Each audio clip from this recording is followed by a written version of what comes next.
பிரதமர் நரேந்திர மோடி டெல்லியில் இரண்டாவது நாளாக தேர்தல் பிரச்சாரம். காங்கிரசும் ஆம் ஆத்மி கட்சியும் மக்களை ஏமாற்றுவதாக குற்றச்சாட்டு.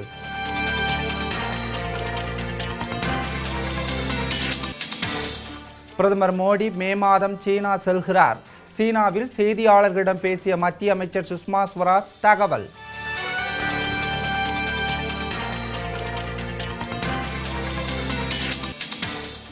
ஜப்பான் நாட்டில் மேலும் ஒரு பிணை கைதி படுகொலை.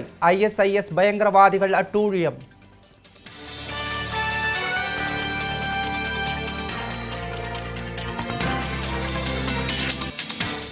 டேங்கர் லாரி உரிமையாளர்கள் இரண்டாவது நாளாக வேலை நிறுத்தம்.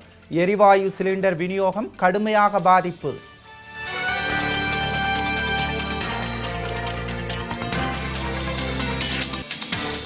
டெல்லியில் சீக்கியர்களுக்கு எதிராக நடந்த கலவரம். மறு விசாரணை நடத்த மத்திய அரசு முடிவு.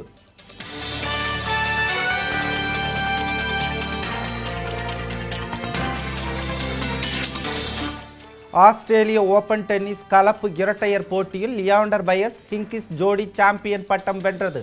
பிரதமர் நரேந்திர மோடி பாராட்டு.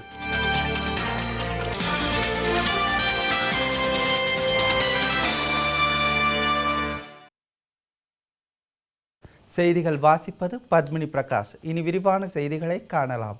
டெல்லியில் நடைபெற்ற பிரச்சார கூட்டத்தில் பேசிய பிரதமர் மோடி, காங்கிரசும் ஆம் ஆத்மி கட்சியும் திரைமறைவு அரசியல் செய்து மக்களை ஏமாற்றுவதாக குற்றம் சாட்டினார். 70 உறுப்பினர்களை கொண்ட டெல்லி சட்டசபைக்கு வரும் 7ஆம் தேதி தேர்தல் நடைபெறுகிறது. தேர்தலுக்கு இன்னும் சில நாட்களே இருப்பதால் அரசியல் கட்சிகள் வரிந்து கட்டிக்கொண்டு பிரச்சாரம் செய்து வருகின்றனர். பாரதிய ஜனதா கட்சி வேட்பாளர்களை ஆதரித்து பிரதமர் நரேந்திர மோடி டெல்லியில் நேற்று தனது பிரச்சாரத்தை தொடங்கினார். இன்று துவாரகா பகுதியில் இரண்டாவது நாளாக பிரச்சாரம் செய்த பிரதமர் மோடி, காங்கிரசும் ஆம் ஆத்மி கட்சியும் திரைமறைவு அரசியல் செய்து மக்களை ஏமாற்றி வருவதாகவும், டெல்லியில் இதுவரை யாரும் இந்த அளவுக்கு பொய் சொன்னதில்லை என்றும் குற்றம் சாட்டினார். அரசு நடத்துவது ஒரு கடமை என்றும், ஆனால் சில கட்சிகள் அதை தொலைக்காட்சி நிகழ்ச்சி போல நினைக்கிறார்கள் என்றும் மோடி தாக்கினார். தனக்கு அதிர்ஷ்டம் இருப்பதால் தான் கச்சா எண்ணெய் விலை குறைந்து வருவதாக எதிர்க்கட்சியினர் கூறியதையும் மோடி கண்டித்தார். பாரதிய ஜனதா கட்சி மீது உள்ள நம்பிக்கையை டெல்லி மக்கள் பாராளுமன்ற தேர்தலிலேயே வெளிப்படுத்திவிட்டனர் என்றும், டெல்லியில் ஆட்சி அமைக்க ஒரு வாய்ப்பு தாருங்கள் என்றும் கேட்டுக்கொண்ட மோடி, டெல்லியில் பாஜக ஆட்சிக்கு வந்தால் குடிநீர் பிரச்சனையை தீர்த்து வைப்போம் என்றும் உறுதியளித்தார்.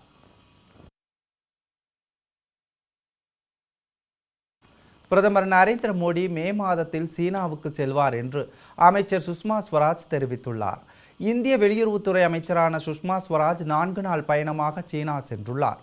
அங்கு செய்தியாளர்களிடம் பேசிய சுஷ்மா ஸ்வராஜ், சீனாவுடனான உறவை மேம்படுத்தும் வகையில் பிரதமர் நரேந்திர மோடி மே மாதத்தில் சீனாவில் பயணம் மேற்கொள்ள இருப்பதாக தெரிவித்தார். பிரதமர் மோடி மே மாதத்தில் எந்த தேதியில் சீனாவுக்கு செல்கிறார் என்பது தொடர்பாக இறுதி முடிவெடுத்து சீன அதிகாரிகளுக்கு தெரிவிப்பேன் என்றும் சுஷ்மா கூறியுள்ளார்.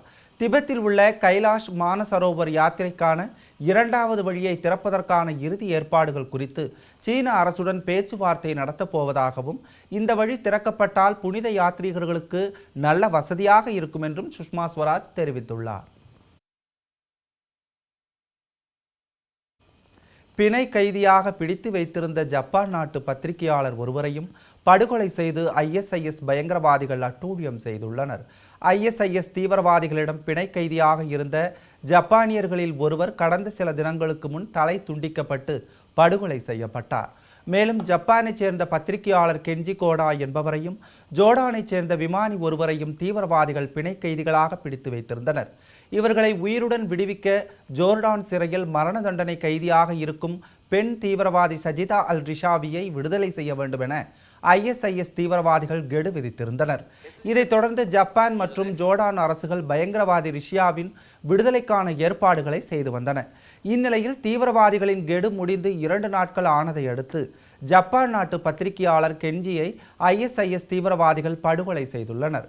கெஞ்சி கொல்லப்பட்டதற்கான வீடியோவை ISIS தீவிரவாதிகள் வெளியிட்டுள்ளனர். இத்தகவல் உலகம் முழுவதும் பெரும் அதிர்ச்சியை ஏற்படுத்தியுள்ளது. டேங்கர் லாரி உரிமையாளர்களின் வேலை நிறுத்த போராட்டம் 2வது நாளாக நீடிப்பதால் சமையல் எரிவாயு உருளைகள் விநியோகம் பாதிக்கப்பட்டுள்ளது.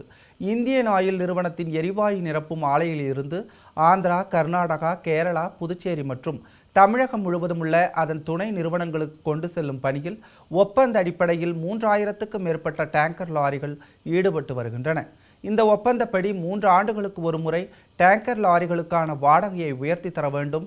ஆனால் ஒப்பந்த காலம் முடிந்து 3 மாதங்களுக்கு மேல் ஆன பிறகும் பலமுறை கேட்டும் வாடகையை உயர்த்தாததால் டேங்கர் லாரி உரிமையாளர்கள் காலவரையற்ற வேலைநிறுத்த போராட்டத்தை அறிவித்தனர். இந்த வேலை நிறுத்தம் இன்று 2வது நாளாக நீடிப்பதால் எரிவாயு ஆலையிலிருந்து அதன் துணை நிறுவனங்களுக்கு எரிவாயு கொண்டு செல்லும் பணி முற்றிலும் முடங்கியுள்ளது. முகவர்களுக்கு சமையல் எரிவாயு உருளைகள் அனுப்பப்படாததால் ஏற்கனவே முன்பதிவு செய்தவர்கள் எரிவாயு உருளை கிடைக்காமல் பாதிக்கப்பட்டுள்ளனர். எனவே போராட்டத்தை முடிவுக்கு கொண்டுவர மத்திய மாநில அரசுகள் நடவடிக்கை எடுக்க வேண்டும் என்று லாரி ஓட்டுநர்கள் கோரிக்கை விடுத்துள்ளனர். வாடகை பிரச்சனைனால பேச்சுவார்த்தை நடந்துக்கிட்டு இருக்குது. இது பேச்சுவார்த்தை சுலபமாக முடிச்சு கொடுத்தாங்கனாக்கா, இப்போ நாங்கள் எங்கள் வண்டி ஒரு 500 வண்டி இருக்குங்க. 500 வண்டிக்குமே இப்போ நேற்றுலேருந்து வண்டி நின்றுக்கிட்டு இருக்குது. இந்த பிரச்சனைகளை முடிச்சாங்கன்னா தான் நாங்களும் லோடு ஏற்றிட்டு நாங்களும் போக முடியும். இப்போ நாங்களும் எப்போ இது முடியும் அப்படிங்கிறதுக்காக நாங்களும் பார்த்துக்கிட்டு இருக்கிறோம். இந்த பிரச்சனைகளை சுலபமாக முடிச்சாங்கனாக்கா நாங்களும் லோடு ஏற்றிட்டு போயிட்டு இருப்போம், வந்துக்கிட்டு இருப்போங்க. இல்லாமல் இருந்துச்சுனாக்கா கேஸ் தட்டுப்பாடு கட்டாயமாக வருங்க. எல்லா பிளானுமே ட்ரை கண்டிஷனில் தான் இருக்குது. எந்த அளவுக்கு பேசி முடிக்கிறாங்களோ அந்த அளவுக்கு பிரச்சனை இல்லாமல் இருக்குங்க.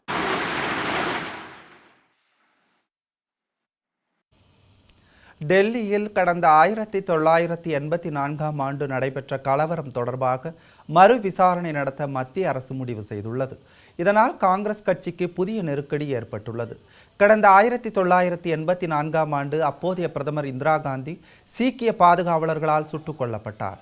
இதனைத் தொடர்ந்து டெல்லியில் வெடித்த பயங்கர கலவரத்தில் 3000க்கும் மேற்பட்டோர் உயிரிழந்தனர். இந்த வழக்கு போலீசாரால் முடித்து வைக்கப்பட்டது. இந்நிலையில் இந்த வழக்கு தொடர்பாக ஓய்வு பெற்ற உச்சநீதிமன்ற நீதிபதி ஜி.பி. மாத்தூர் தலைமையில் மத்திய அரசு விசாரணை குழுவை அமைத்தது. அந்த குழு கடந்த வாரம் அரசுக்கு தாக்கல் செய்த அறிக்கையில் 1984ஆம் ஆண்டு சீக்கிய கலவரம் தொடர்பாக மறு விசாரணை நடத்த பரிந்துரைத்துள்ளதாக தகவல்கள் தெரிவிக்கின்றன. இதையடுத்து டெல்லி சட்டசபை தேர்தலுக்கு பிறகு 1984ஆம் ஆண்டு சீக்கிய கலவரம் தொடர்பாக மறு விசாரணை நடத்த மத்திய அரசு முடிவு செய்துள்ளது. இதுகுறித்து சிறப்பு புலனாய்வு குழு மூலம் விசாரணை நடத்தவும் மத்திய அரசு திட்டமிட்டுள்ளது. மத்திய உள்துறை அமைச்சர் ராஜ்நாத் சிங் இந்த விசாரணைக்கு விரைவில் உத்தரவிடக்கூடும் என தகவல்கள் தெரிவிக்கின்றன. இதனால் காங்கிரஸ் கட்சிக்கு புதிய நெருக்கடி ஏற்பட்டுள்ளது.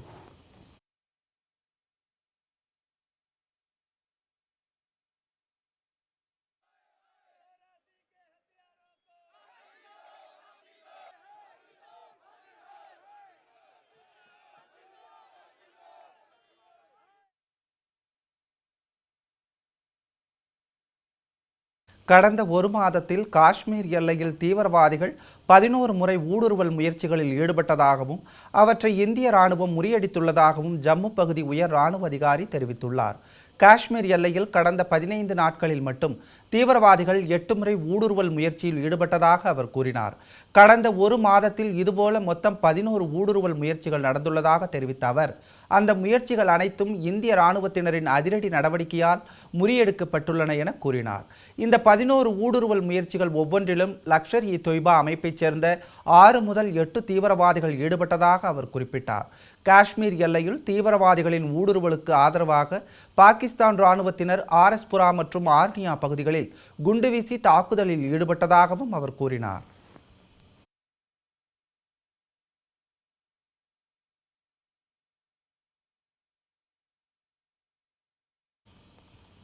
காங்கிரஸ் கட்சி தனது தவறுகளை மறைப்பதற்காகத்தான் ஜெயந்தி நடராஜன் மீது ஊழல் புகார் கூறுவதாக மத்திய அமைச்சர் வெங்கையா நாயுடு குற்றம் சாட்டியுள்ளார். முன்னாள் மத்திய சுற்றுச்சூழல் துறை அமைச்சர் ஜெயந்தி நடராஜன் நேற்று முன்தினம் காங்கிரஸ் கட்சியிலிருந்து விலகினார். தான் மத்திய சுற்றுச்சூழல் அமைச்சராக இருந்தபோது காங்கிரஸ் துணைத் தலைவர் ராகுல் காந்தி துறை நடவடிக்கைகளில் தலையிட்டதாக அவர் அப்போது புகார் தெரிவித்திருந்தார். இதையடுத்து முன்னாள் மத்திய அமைச்சர் ஜெயந்தி நடராஜன் மீது காங்கிரஸ் தலைவர்கள் ஊழல் குற்றச்சாட்டுகளை கூறியுள்ளனர். இதுகுறித்து கருத்து தெரிவித்துள்ள மத்திய நாடாளுமன்ற விவகாரத்துறை அமைச்சர் வெங்கையா நாயுடு, காங்கிரஸ் கட்சி தனது தவறுகளை மறைப்பதற்காகவே ஜெயந்தி நடராஜன் மீது ஊழல் புகார் கூறுவதாக தெரிவித்துள்ளார். முந்தைய காங்கிரஸ் ஆட்சியில் அமைச்சரவையில் இடம்பெறாத நபர்களும் அரசு நடவடிக்கைகளில் தலையிட்டது உறுதிப்பட்டுள்ளதாகவும் ராகுல் காந்தியை அவர் விமர்சனம் செய்தார்.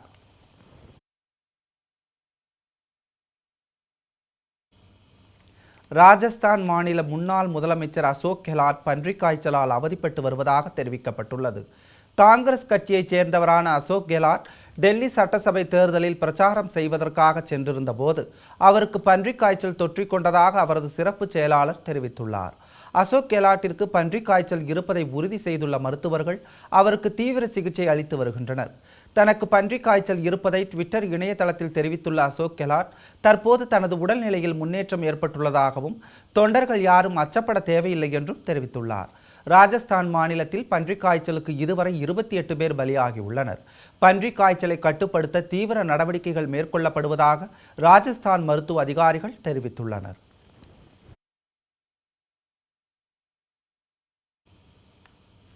ஆஸ்திரேலிய ஓபன் டென்னிஸ் போட்டியில் கலப்பு இரட்டையர் பிரிவில் லியாண்டர் பயஸ் மார்டினா ஹிங்கிஸ் ஜோடி சாம்பியன் பட்டத்தை வென்றது. ஆஸ்திரேலிய ஓபன் டென்னிஸ் கலப்பு இரட்டையர் இறுதிப் போட்டியில் லியாண்டர் பயஸ் ஜோடி பிரான்சின் மல்டோனாவிக் மற்றும் கனடாவின் நெஸ்டர் கலப்பு ஜோடியுடன் மோதியது. இந்த இறுதிப் போட்டியில் பயஸ் ஜோடி 6-4, 6-3 என்ற நேர் செட்டில் வெற்றி பெற்றது. 41 வயதாகும் லியாண்டர் பயஸ் 15வது முறையாக கிராண்ட்ஸ்லாம் பட்டம் வென்றுள்ளார். அவர் கலப்பு இரட்டையர் பிரிவில் 7 முறையும் இரட்டையர் பிரிவில் 8 முறையும் கிராண்ட் ஸ்லாம் பட்டம் வென்றுள்ளார் என்பது குறிப்பிடத்தக்கது.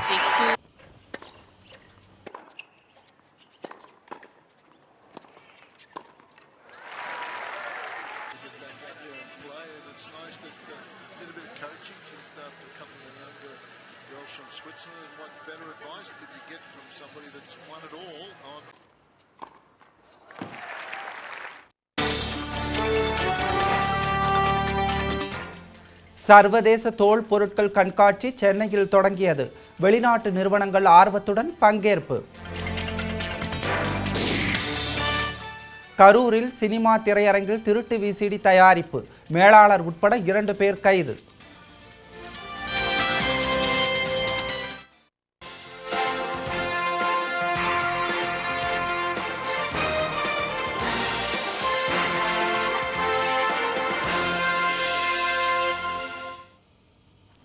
செய்திகள் தொடர்கின்றன. சென்னையில் தொடங்கியுள்ள சர்வதேச தோல் பொருட்கள் கண்காட்சியில் வெளிநாட்டு நிறுவனங்கள் ஆர்வமுடன் பங்கேற்றுள்ளன. சென்னை வர்த்தக மையத்தில் 30வது சர்வதேச தோல் பொருட்கள் கண்காட்சி மற்றும் விற்பனை இன்று தொடங்கியுள்ளது. இந்த கண்காட்சியில் தோலினால் செய்யப்பட்ட காலணிகள், ஆடைகள் உள்ளிட்ட பல வகையான பொருட்களும் தோல் பொருட்களை உற்பத்தி செய்யும் இயந்திரங்களும் பார்வைக்காகவும் விற்பனைக்காகவும் வைக்கப்பட்டுள்ளன. இந்த கண்காட்சியில் இந்திய நிறுவனங்களும் வெளிநாட்டு நிறுவனங்களும் 100க்கும் மேற்பட்ட அரங்குகளை அமைத்துள்ளன. அனைவரையும் கவரும் வண்ணம் அமைக்கப்பட்டுள்ள இந்த கண்காட்சி வரும் 3ஆம் தேதி வரை நடைபெறுகிறது. ஷூஸ்க்கு சம்பந்தமான மிஷின்களை சைனா, தைவான், இட்டாலியிலேருந்து இம்போர்ட் பண்ணி இங்கே இருக்கிற ஃபேக்ட்ரிஸ்க்கு எல்லாமே இந்தியா பூராவும் நான் சப்ளை பண்ணியிருக்கிறேன். அநேகமாக நம்ம முன்ன எல்லாமே இட்டாலி, ஸ்பெயின் எல்லாமே வெளிநாட்டில் தான், யூரோப் நாட்டிலேருந்து தான் மிஷின் இம்போர்ட் பண்ணியிருப்பாங்க. அது காம்படிஷனாக இப்போது தைவான் அண்ட் சைனாலேயே அதுக்கு மேலாக டெக்னாலஜி வந்து இந்த மிஷினை உற்பத்தி செய்யறதுனால அதுக்கு ஏஜென்ட்டாக இந்தியாவில் இருக்கிறேன். இந்தியா பூராவும் மொத்தம் நடக்கிற எல்லா ஷூ ஃபேக்ட்ரிஸ்க்கும் இந்த மிஷின்கள் சேல் பண்ணுறேன். நான் பார்த்தேன். ஈரோட்டில் நடைபெற்ற மாநில அளவிலான யோகாசன போட்டியில் 200க்கும் மேற்பட்ட பள்ளி மாணவ மாணவியர் பங்கேற்றனர். போட்டியில் பூரண புஜங்காசனா, திரிகோணாசனா உள்ளிட்ட பல்வேறு வகையான யோகாசனங்களை செய்து காட்டி மாணவர்கள் அசத்தினர். மொத்தம் 5 பிரிவுகளாக நடைபெற்ற இப்போட்டியில் 5 வயது முதல் 18 வயது வரையுள்ள ஏராளமான மாணவர்கள் கலந்து கொண்டனர். போட்டியில் வெற்றி பெற்றவர்களுக்கு கோப்பைகள் வழங்கப்பட்டன. சமூகத்திற்கு யோகா பற்றிய விழிப்புணர்வை ஏற்படுத்தவும் அதன் அவசியத்தை எடுத்துரைக்கவும் இதுபோன்ற நிகழ்ச்சிகள் நடத்தப்படுவதாக விழா ஏற்பாட்டாளர்கள் தெரிவித்தனர்.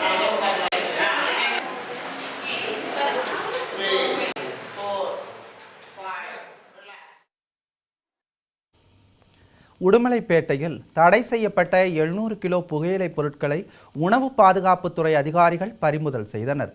ஏரிப்பாளையம் பகுதியில் தடை செய்யப்பட்ட புகையிலை பொருட்கள் பதுக்கி வைக்கப்பட்டிருப்பதாக குற்ற நுண்பறிவு போலீசாருக்கு ரகசிய தகவல் கிடைத்தது. தகவலின் பேரில் உணவு பாதுகாப்புத்துறை அதிகாரிகள் போலீசார் உதவியுடன் ஆய்வுகள் மேற்கொண்டனர். அப்போது ஏரிப்பாளையம் பகுதியில் ஜெயச்சந்திரன் என்பவருக்கு சொந்தமான கிடங்கில் இருந்து 430 கிலோ புகையிலை பொருட்களும், சந்திரசேகர் லே அவுட் பகுதியில் 225 கிலோ புகையிலை பொருட்களும் பறிமுதல் செய்யப்பட்டன. 700 கிலோ புகையிலை பொருட்களின் மொத்த மதிப்பு சுமார் 2 லட்சம் ரூபாய் இருக்கும் என்று கூறப்படுகிறது. கோபிச்செட்டிப்பாளையம் அருகே வைக்கோல் ஏற்றிச் சென்ற லாரியில் தீ விபத்து ஏற்பட்டது. கோபியிலிருந்து கோவைக்கு வைக்கோல் ஏற்றிச் சென்ற லாரி காசிப்பாளையம் அருகே வந்தபோது எதிர்பாராத விதமாக மின்கம்பியில் உரசியதால் தீப்பிடித்துக் கொண்டது.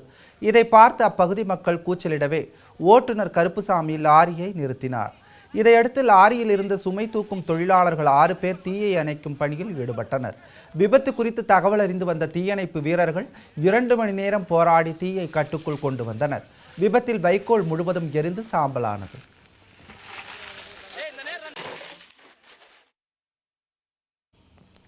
கரூர் திரையரங்கு ஒன்றில் திருட்டு விசிடி தயாரிக்கப்பட்ட சம்பவம் தமிழ் திரைப்பட உலகை திகைப்பில் ஆழ்த்தியுள்ளது. கரூர் ரயில் நிலையம் அருகில் பொன்னமுதா திரையரங்கம் அமைந்துள்ளது.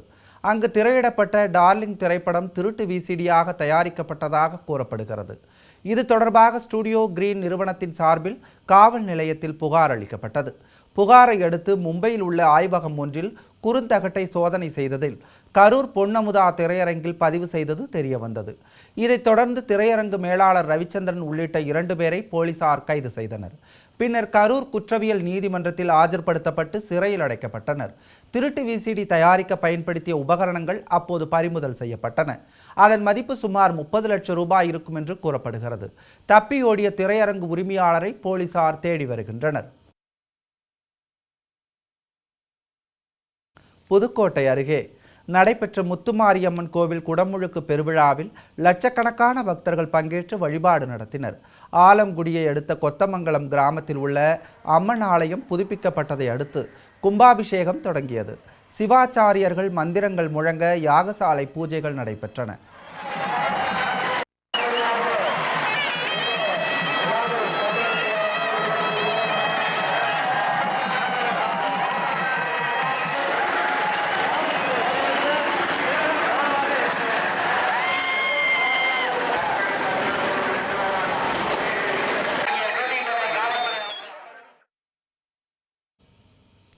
டெங்கு காய்ச்சலுக்கு பெண் குழந்தை பலியான சம்பவம் திருப்பூர் பகுதியில் பெரும் சோகத்தை ஏற்படுத்தியுள்ளது.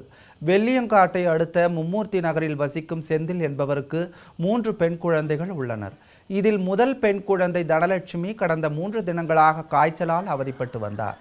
திருப்பூர் அரசு மருத்துவமனையில் சிகிச்சை பெற்று வந்த நிலையில் கோவை அரசு மருத்துவமனைக்கு கொண்டு செல்லப்பட்டார். குழந்தையை பரிசோதித்த மருத்துவர்கள் டெங்கு காய்ச்சல் இருப்பதை உறுதி செய்தனர். இந்நிலையில் சிகிச்சை பலனின்றி தனலட்சுமி உயிரிழந்தார்.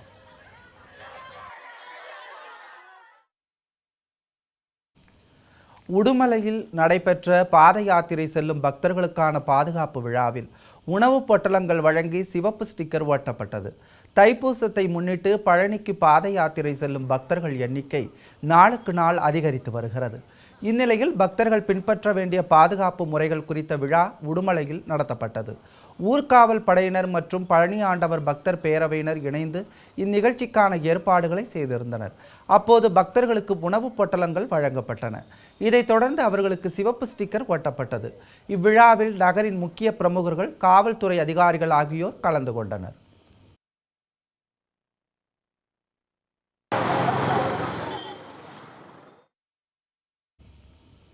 பல்லடம் அருகே பஞ்சாலையில் ஏற்பட்ட தீ விபத்தில் பல லட்சம் மதிப்பிலான பஞ்சு மூட்டைகளும் இயந்திரங்களும் எரிந்து நாசமாயின.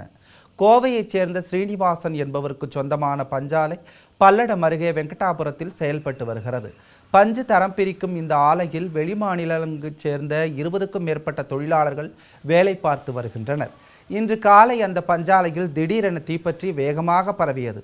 அங்கிருந்த தொழிலாளர்கள் தப்பி ஓடி உயிர் பிழைத்தனர். தகவல் அறிந்து வந்த தீயணைக்கும் படையினர் தீ பரவாமல் கட்டுப்படுத்தினர்.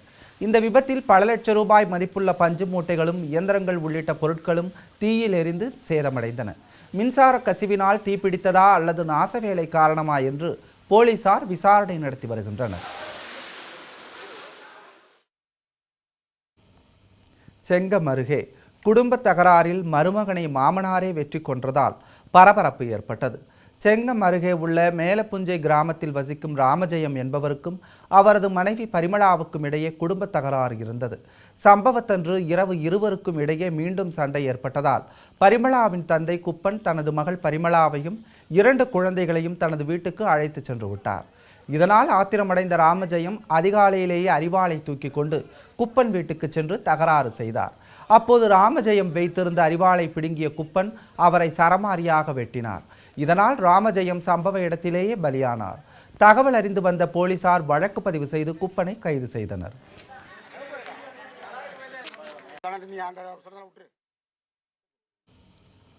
ஆஸ்திரேலியாவில் நடைபெற்ற முத்தரப்பு ஒருநாள் கிரிக்கெட் இறுதிப் போட்டியில் ஆஸ்திரேலிய அணி 112 ரன் வித்தியாசத்தில் இங்கிலாந்து அணியை வீழ்த்தியது.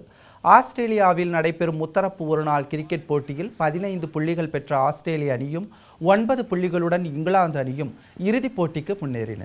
இந்த தொடரில் ஒரு வெற்றி கூட பெறாத இந்திய அணி பரிதாபமாக வெளியேறியது. பெர்த் நகரில் இன்று நடைபெற்ற இறுதிப் போட்டியில் டாஸ் வென்ற இங்கிலாந்து அணி பந்து வீச்சை தேர்வு செய்தது. ஆட்டத்தின் முதல் ஓவரில் 3வது பந்தில் தொடக்க வீரர் ஆரோன் பிஞ்ச் ரன் எதுவும் எடுக்காமலும், வார்னர் 12 ரன்னிலும், ஜார்ஜ் பெய்லி 2 ரன்னிலும், ஸ்மித் 40 ரன்னிலும் அடுத்தடுத்து ஆட்டம் இழந்ததால் ஆஸ்திரேலிய அணி 60 ரன் எடுப்பதற்குள் 4 விக்கெட்டுகளை இழந்து தடுமாறியது. 5வது விக்கெட் ஜோடியான மேக்ஸ்வெல்லும் மார்ஷும் நிதானமாக ஆடி அணியை சரிவிலிருந்து மீட்டனர். இதனால் தலை நிமிர்ந்த ஆஸ்திரேலியா 50 ஓவர்கள் முடிவில் 8 விக்கெட் இழப்புக்கு 278 ரன்கள் குவித்தது. இலக்கை நோக்கி ஆடிய இங்கிலாந்து வீரர்கள் ஆஸ்திரேலியாவின் பந்துவீச்சை தாக்குப்பிடிக்க முடியாமல் திணறினர். விக்கெட்டுகள் வரிசையாக சரிந்ததால் இங்கிலாந்து அணி மீள முடியாமல் தத்தளித்து தோல்வி பாதையில் பயணித்தது. அந்த அணி 40வது ஓவரில் முதல் பந்தில் அனைத்து விக்கெட்டுகளையும் இழந்து 166 ரன்கள் எடுத்தது. இதனால் ஆஸ்திரேலிய அணி 112 ரன்கள் வித்தியாசத்தில் வெற்றி பெற்று கோப்பையை வென்றது.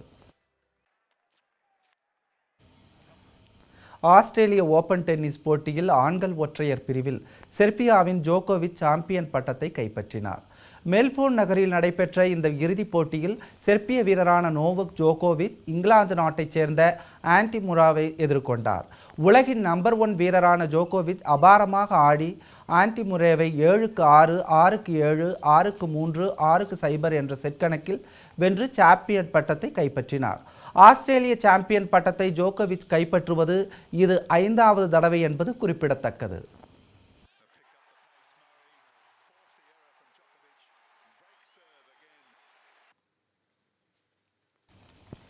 இத்துடன் இந்த செய்தி தொகுப்பு நிறைவடைந்தது. உண்மை செய்திகளை உடனுக்குடன் தெரிந்து கொள்ள லோட்டஸ் நியூஸுடன் இணைந்திருங்கள். உண்மை மலரட்டும். வணக்கம்.